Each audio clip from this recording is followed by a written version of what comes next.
Hello students. अब तक हमने 11th क्लास के फर्स्ट चैप्टर जो एक्सरसाइज 1.1 है उसके फोर्थ क्वेश्चन की है। और जो फोर्थ क्वेश्चन है उसके कुछ पार्ट्स बाकी हैं और फिर हम आज पूरी एक्सरसाइज को कंप्लीट करेंगे। ठीक है, जो एक्सरसाइज 1.1 है आज उस एक्सरसाइज को हम कंप्लीट कर लेंगे। और अगर किसी ने जो पहले वाले क्वेश्चन है वो नहीं देखे हैं तो आप पिछले लेक्चर्स को देख लीजिएगा। जो थर्ड और फोर्थ लेक्चर है उसमें हमने जो फोर्थ तक क्वेश्चन है वो सारे के सारे किए हैं। ठीक है, फोर्थ के सिर्फ 2 या 3 पार्ट्स बाकी हैं, उनको हम आज कर लेंगे।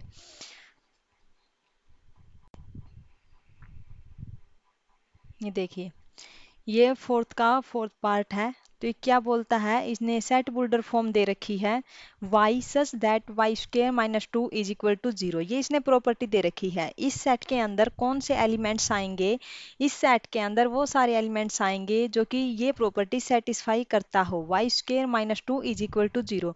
तो हम जब हमें सेट बुल्डर फॉर्म दे रखी हो और हमें उसके पॉइंट फाइंड आउट करने हो तो क्या करते हैं, सबसे पहले हम उसके पॉसिबल पॉइंट्स निकाल लेते हैं कि क्या क्या वैल्यू के चांस है इस सेट में आने के।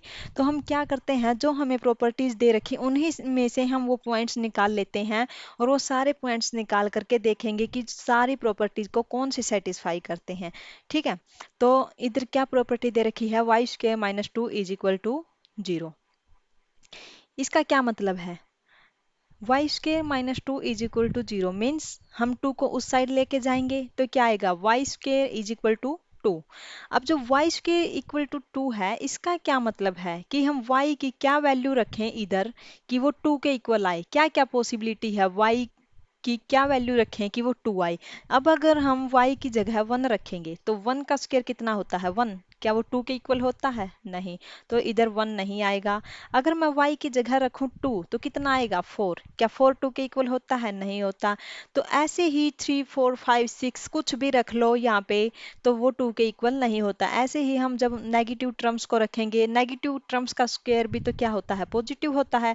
तो सेम वही टर्म्स आएंगे जो पॉजिटिव टर्म्स के स्क्वायर करने पे आ रही थी। तो कोई भी हमें ऐसा इंटीजर्स नहीं मिल रहा कि उसका स्क्वायर करने पे क्या आए, टू आए।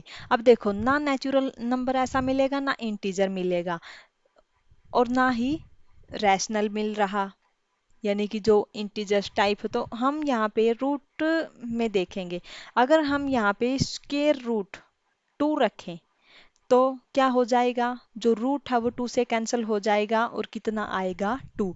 ऐसे ही अगर मैं माइनस रूट टू रखूं तो क्या आएगा, माइनस का स्क्वायर तो प्लस ही होना है। तो कितना आ जाएगा, टू। यानी कि y की इधर दो वैल्यूज निकल के आएगी, एक माइनस रूट टू, एक प्लस रूट टू। ठीक है, तो इधर y की कितनी वैल्यूज आ गई, टू वैल्यूज आ गई। लेकिन जो फोर्थ क्वेश्चन है उसमें हमसे क्या पूछा गया था, ये पूछ रखा था कि इसमें से कौन सा नल सेट है। अब इस डी सेट के अंदर हमको दो वैल्यू मिल गई, एक माइनस रूट टू, एक प्लस रूट टू। तो क्या ये नल सेट है, नल सेट क्या होता था कि जिसके अंदर एक भी वैल्यू ना हो। लेकिन इस सेट के अंदर दो वैल्यूज हैं जो इस प्रॉपर्टी को सेटिस्फाई करती है, माइनस रूट टू और प्लस रूट टू। तो इसलिए जो डी सेट है ये क्या है, नॉन एम्पिटी, यानी कि नॉन नल सेट, ये नल सेट नहीं है। ठीक है, अब देखिए नेक्स्ट क्वेश्चन क्या है अपना।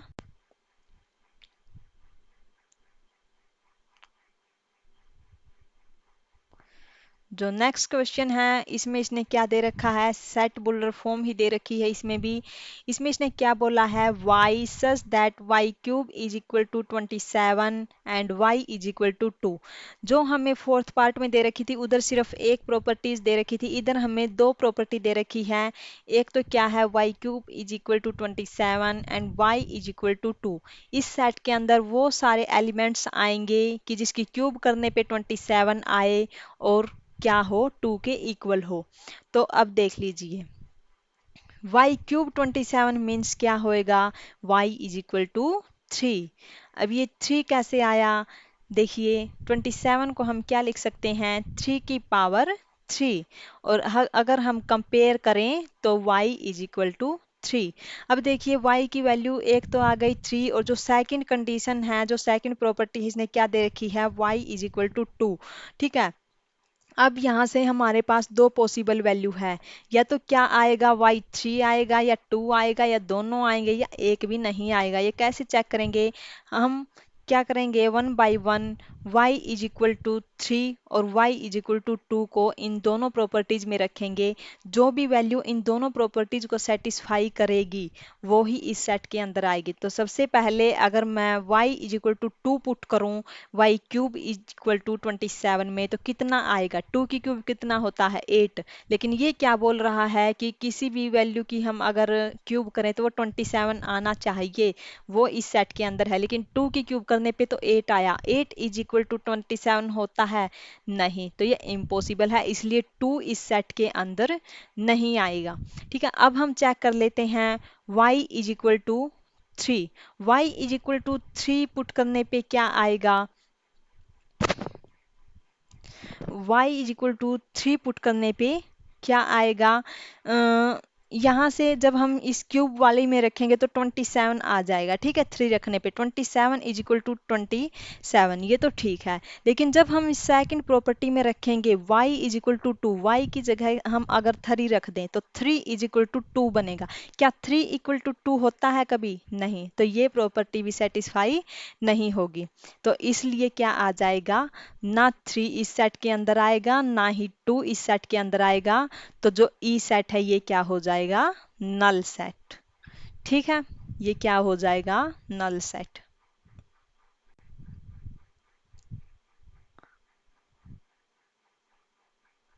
अब देखिए, जो अपना सिक्स्थ पार्ट है वो क्या बोलता है? f is equal to X such that X square equal 4 and x equal 3। इसमें कौन कौन सी वैल्यू जाएंगी? x की वो सारी वैल्यू जाएंगी इस सेट के अंदर कि जब हम उसका स्क्वायर करें तो वो 4 के इक्वल हो, एंड वो जो वैल्यू है x वो किसके इक्वल हो? 3 के इक्वल। ऐसी दो प्रॉपर्टीज सेटिस्फाई करने वाली वैल्यूज हमें फाइंड आउट करनी है। ठीक है, तो वो ही वैल्यूज इस एफ सेट के अंदर आएंगी। तो देखिए हम इस कंडीशन से ही निकाल लेते हैं। एक्स स्क्वायर इक्वल 4 मीन्स क्या आएगा? एक्स स्क्वायर 4 इक्वल मीन्स क्या आएगा? -2 और +2। -2 और +2 ही ऐसी वैल्यूज हैं कि हम जब उनका स्क्वायर करते हैं तो वो 4 के इक्वल आती हैं। ठीक है, यानी कि हमारे पास कितनी वैल्यूज हो गई? एक -2 +2 और एक ये x इज इक्वल टू 3। तो पॉसिबल वैल्यूज है वो x की अपने पास 3 आ गई। अब हम वन बाय वन इन तीनों वैल्यूज को पुट करके देखेंगे कि कौन सी ऐसी वैल्यू है इन तीनों में से जो इन दोनों प्रॉपर्टीज को सेटिस्फाई करती हो। ठीक है, तो अगर हम x की जगह पुट अगर हम x2 को चेक करें, जो x इज इक्वल टू 2 है, अगर हम उसको पुट करें इस सेकंड प्रॉपर्टी में जो x इज इक्वल टू 3 है, तो कितना आएगा? 2 इज इक्वल टू 3। क्या 2 3 के इक्वल होता है? नहीं, तो विच इज रॉन्ग, यानी कि 2 इस सेट के अंदर बिलोंग नहीं करता। अब हम क्या करेंगे? ऐसे ही अगर मैं -2 को रख के देखूँ x की जगह पे तो क्या आएगा? -2 इज इक्वल टू 3। तो ये भी कभी पॉसिबल नहीं होता, तो इसलिए -2 भी सेट के अंदर नहीं लाई करेगा। ऐसे ही अगर मैं 3 को रखूं, अगर मैं 3 को सेकंड प्रॉपर्टी में रखती हूं तो 3 इज इक्वल टू 3 आता है। तो अगर मैं फर्स्ट प्रॉपर्टी में रखूं 3 को, 3 स्क्वायर इज इक्वल टू 4, यानी कि 3 स्क्वायर 9, 9 इज इक्वल टू 4 कभी हो सकता है? नहीं होता। तो इसलिए 3 भी इस सेट के अंदर नहीं आएगा। तो ये सेट भी क्या हो जाएगा? Null set. तो ये थे अपने फोर्थ क्वेश्चन के 6 पार्ट। अब हम चलते हैं फिफ्थ क्वेश्चन पे।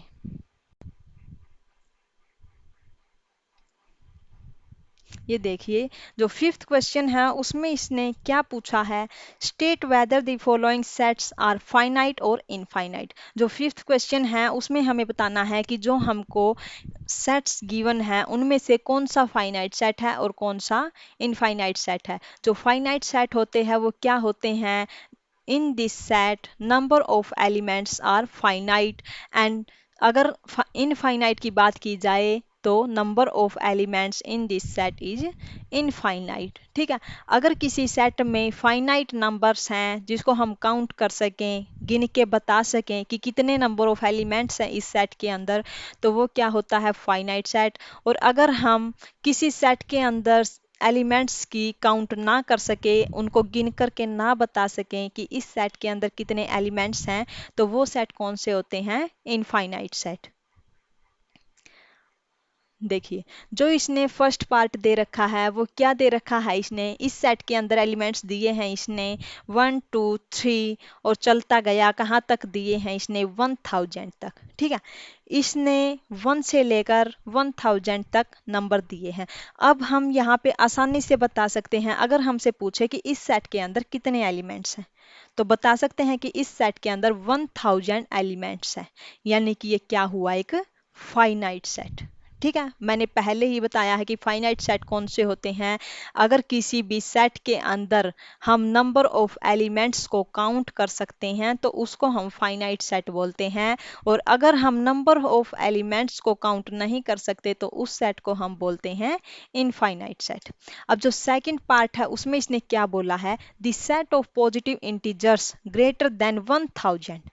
ठीक है, इस सेट के अंदर इसने वो सारे पॉजिटिव इंटीजर्स लिए हैं जो 1000 से ग्रेटर है, ग्रेटर यानी कि 1001 1002 1003 1004 ऐसे ही चलती जा रही है। इसने ग्रेटर देन 1000 बोला है, मीन्स उससे आगे के सारे नंबर्स नहीं पता ये कहाँ तक जाएगा।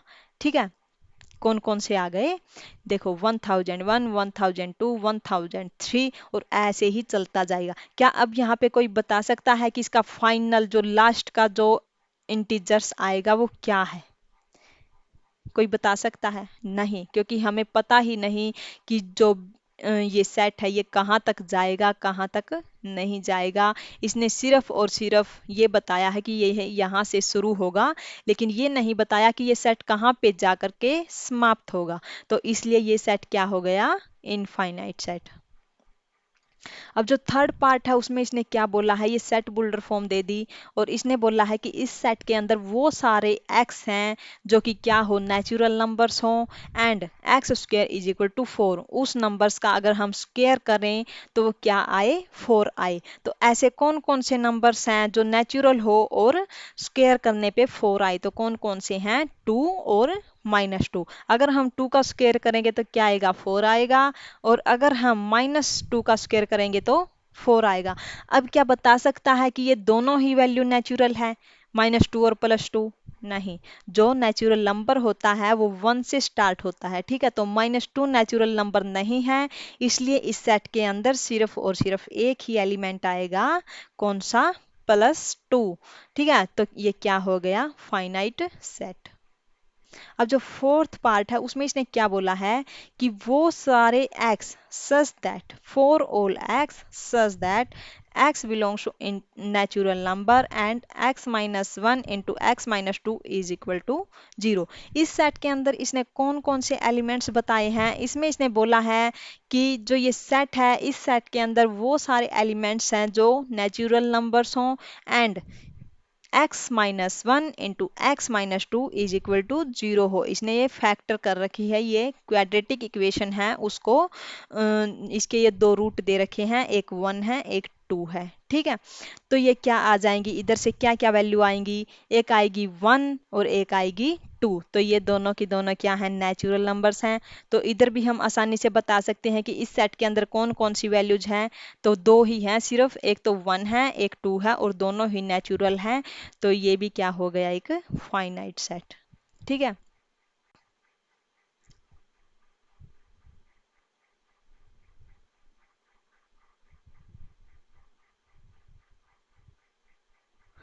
तो अब जो अपना सिक्स्थ क्वेश्चन है उसमें इसने क्या बोला है, in the following state whether A is equal to B और नॉट।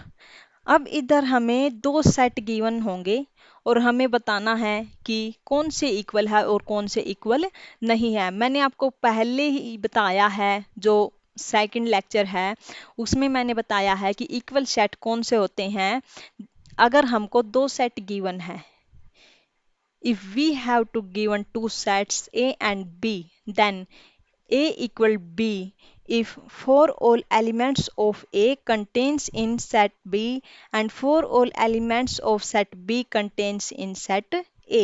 इसका कहने का क्या मतलब है कि A के हर एक एलिमेंट बी में होना चाहिए और बी का हर एक एलिमेंट सेट ए में होना चाहिए, तो उस सेट को हम बोलते हैं इक्वल सेट। ठीक है, तो फर्स्ट पार्ट है जो क्या दे रखा है, जो ए सेट है इसमें इसने दिया 4 8 12 16। ठीक है, और जो सेट बी है इसमें इसने कौन कौन से एलिमेंट्स दिए हैं, 8 4 16 8। अब देखिए ए के अंदर जो एलिमेंट्स है वो सारे बी में है। देखो, ए के अंदर 4 है, बी के अंदर है 4, ए के अंदर 8 है, बी के अंदर है 8, ए के अंदर 12 है लेकिन बी के अंदर 12 नहीं है। तो यहीं पे क्या हो गया, ए नॉट इक्वल टू बी। ठीक है, तो अपना जो फर्स्ट पार्ट है वो क्या हुआ, ए नॉट इक्वल टू बी। अब देखिए सेकंड पार्ट में इसने क्या बोला है, जो सेट ए दिया है सेकंड पार्ट में वो क्या दिया है, 2 4 6 8 10। और जो बी सेट दिया है ये सेट बुल्डर फॉर्म में दिया है, इसमें इसने बोला है x such that x is a positive even integer less than equal to 10। जो सेकंड है जो बी सेट है उसमें इसने बोला है कि इस सेट के अंदर वो सारे पॉजिटिव इवन इंटीजर्स हैं जो लेस देन इक्वल टू है 10 के। जो इवन इंटीजर्स का जो सेट होता है वो क्या होता है, 2 4 6 8 10। ठीक है, जो पॉजिटिव इंटीजर्स का जो इवन सेट होता है तो ये होता है। अब देखिए we know that positive even integers जो लेस देन इक्वल टू है 10 के, तो कौन कौन से आएंगे, पॉजिटिव हो सबसे पहले तो यानी कि 2, ठीक है, 4 6 8 और 10 भी आएगा क्योंकि इक्वालिटी लगा रखी है लेस देन इक्वल टू, तो 10 भी आएगा। अब देखिए जो ए सेट के अंदर एलिमेंट्स है 2, बी के अंदर है 2, अगर ए के अंदर 4 है बी के अंदर भी है 4, ए के अंदर 6 है बी के अंदर भी है ए 6, और ए के अंदर 8 है बी के अंदर भी है 8, ए के अंदर 10 है बी के अंदर भी है 10, तो ए इक्वल टू बी। ठीक है, अब देखिए थर्ड पार्ट। देखिए थर्ड पार्ट में इसने क्या बोला है, एक ए सेट दिया, इसमें इसने x such that x minus 5 is equal to 0।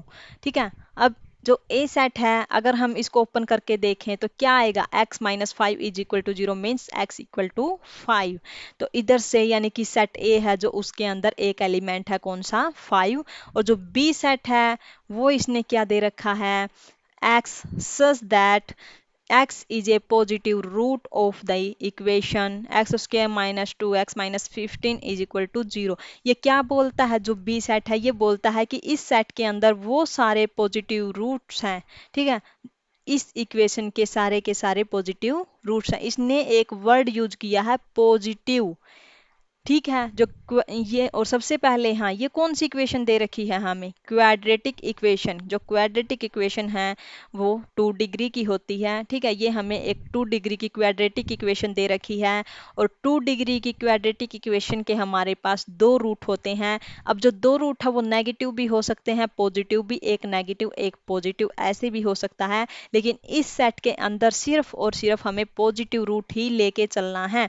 तो सबसे पहले हम इस क्वाड्रेटिक इक्वेशन का रूट फाइंड आउट कर लेते हैं कि क्या क्या रूट आते हैं, और फिर उसमें से हम पॉजिटिव रूट को ले लेते हैं। ठीक है, ये देखिए ये हमें क्वाड्रेटिक इक्वेशन दे रखी है। अगर मैं इसके रूट निकालती हूँ तो क्या आते हैं, एक x प्लस 3 और एक x माइनस 5, यानी कि -3 और 5 इसके 2 रूट आएंगे। अब ये जो 3 और -5 ये लिया है, ये कैसे लेते हैं, जो रूट निकालते हैं क्या करते हैं हम, कि ऐसे दो नंबर्स, ठीक है, ऐसे दो एलिमेंट्स कि जिनकी हम मल्टीप्लाई करें तो क्या आए, माइनस का 15 आए, और जिनको हम ऐड करें तो क्या आए, -2 आए। ऐसे हम यहाँ पे लेते हैं। अब देखिए अगर मैं इस इधर -5 और 3 की मैं मल्टीप्लाई करती हूँ तो कितना आता है, -15, और अगर मैं -5 और 3 को ऐड करती हूँ तो कितना आता है, -2। इसलिए ये क्या हो गई, इसके 2 रूट हो गए। अब x plus 3 into X minus 5 equal 0 है, means means either x+3 is equal to 0 और x-5 इक्वल 0, यानी कि x इक्वल 5 और x इक्वल -3। अब देखो यहाँ पे दो रूट निकले हैं, एक x equal 5 and x equal -3, लेकिन हमें जो b सेट है उसमें इसने क्या दे रखा है कि पॉजिटिव रूट ही लेना है, यानी कि पॉजिटिव रूट लेना है, मीन्स -3 इज नेग्लेक्ट, यानी कि -3 है जो वो रिजेक्ट कर दिया गया है। और अब यहाँ पे सिर्फ और सिर्फ हमने एक वैल्यू उठाई है, यानी कि x इक्वल 5, और जो a सेट था उसमें भी क्या थी, सिर्फ एक ही वैल्यू थी, क्या थी, x इक्वल 5, यानी कि a is equal to b। ठीक है, जो थर्ड पार्ट है उसके भी अपने दोनों सेट क्या हैं, इक्वल है। अब देखिए फोर्थ पार्ट है जो वो बहुत ही अच्छा है। तो सबसे पहले क्या होता है, ये हमको इसने जो सेट बुल्डर फॉर्म दी है उसमें इसने एक मॉडुलस फंक्शन का यूज किया है। ठीक है, जो मॉडुलस फंक्शन होता है वो अभी शायद तुमको ना पता हो। ठीक है, जिसको पता है अच्छी बात है, अगर किसी को नहीं पता है तो कमेंट बॉक्स में ज़रूर डालना, हम डिस्कस कर लेंगे। लेकिन मैं बता दूं आपको, मॉडुलस फंक्शन है जो इसने जो ये दे रखा है इसका क्या मतलब है। अब जो ये mode of x less than 2 दिया है, अगर हम मोड को ओपन करते हैं तो जो x है वो कहाँ से कहाँ तक लाई करता है, -2 से 2 तक लाई करता है। ठीक है, देखिए इसमें क्या बोल रखा है इसने, जो a सेट है वो तो इसने दे दिया कि x such that mode x less than 2, और जो x है वो क्या हो, सेट ऑफ इंटीजर से बिलोंग करता हो। और जो b है उसके अंदर इसने दो एलिमेंट दिए हैं, एक -1 और 1। ठीक है, हमें b सेट का तो पता चल गया कि इसके अंदर दो एलिमेंट है, एक -1 है और एक 1 है, लेकिन हमें a सेट का नहीं पता कि इसके अंदर कौन कौन से एलिमेंट्स आएंगे। तो हम देख लेते हैं कि कौन कौन से एलिमेंट्स आएंगे। देखिए सबसे पहले वो इंटीजर होना चाहिए। ठीक है, इंटीजर हो और जो मोड x लेस देन 2 हो। तो कौन कौन से आएंगे, अगर मैं x की जगह पर 0 ले लेती हूँ तो कितना आएगा, लेस देन 2, 0 का मॉडुलस 0 ही होता है, तो कितना आएगा, लेस देन 2, यानी कि इस सेट के अंदर 0 भी है। अगर मैं -1 ले लेती हूँ तो -1 का मॉडुलस भी 1 होता है, तो वो भी क्या आएगा, लेस देन 2। ठीक है, तो -1 भी कंटेन कर गया और ऐसे ही 1 भी आएगा, यानी कि इस सेट के अंदर कौन कौन सी वैल्यूज आ गई, 0 1 -1। लेकिन जो बी सेट है उसके अंदर सिर्फ -1 और 1 है, 0 बी के अंदर नहीं है, इसलिए ए नॉट इक्वल टू बी।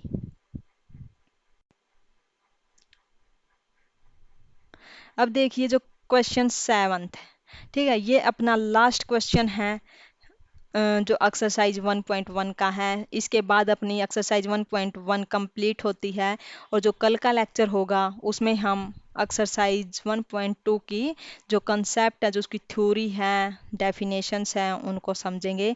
तो आइए अब हम इसका जो लास्ट क्वेश्चन है उसको देख लेते हैं। जो 6th क्वेश्चन था उसमें भी हम सेट की इक्वालिटी ही देख रहे थे कि कौन से सेट इक्वल है, कौन से सेट इक्वल नहीं है। और जो क्वेश्चन 7 है इसमें भी हमने इक्वल सेट ही देखने हैं, लेकिन एक ही डिफरेंस है, जो क्वेश्चन 6 था उसमें सिर्फ हमको दो ही सेट दे रखे थे और दो सेट की इक्वालिटी बतानी थी, लेकिन जो क्वेश्चन 7 है इसमें हमको दो से ज्यादा सेट दे रखे हैं। देखिए कितने सेट दे रखे हैं, 1 2 3 4, यानी कि 4 सेट दे रखे हैं। इधर हमको जो ये करली ब्रैकेट्स में है ये अपना एक सेट होता है, जहां से करली ब्रैकेट शुरू होती है और जहां पे इसका एंड होता है ये एक सेट होता है।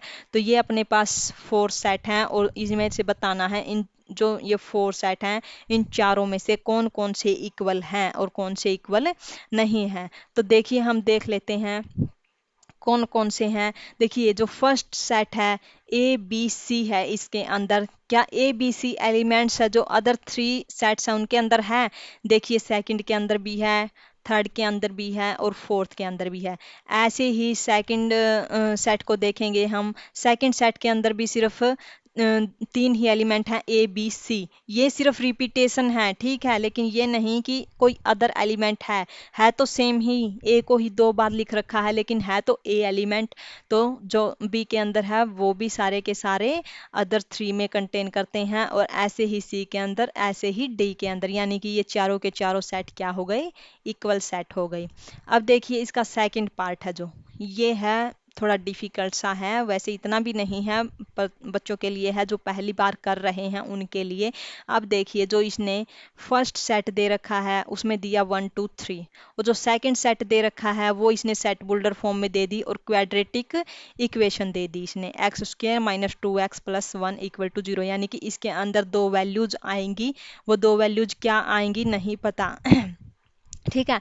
अब जो सेकंड है उसका तो अंदाजा यहीं से लगा सकते हैं कि जो ये सेट है पहला और तीसरा, इनके अंदर तीन तीन वैल्यू है, लेकिन सेकंड के अंदर टू आएगी, यानी कि जो सेकंड है वो पहले और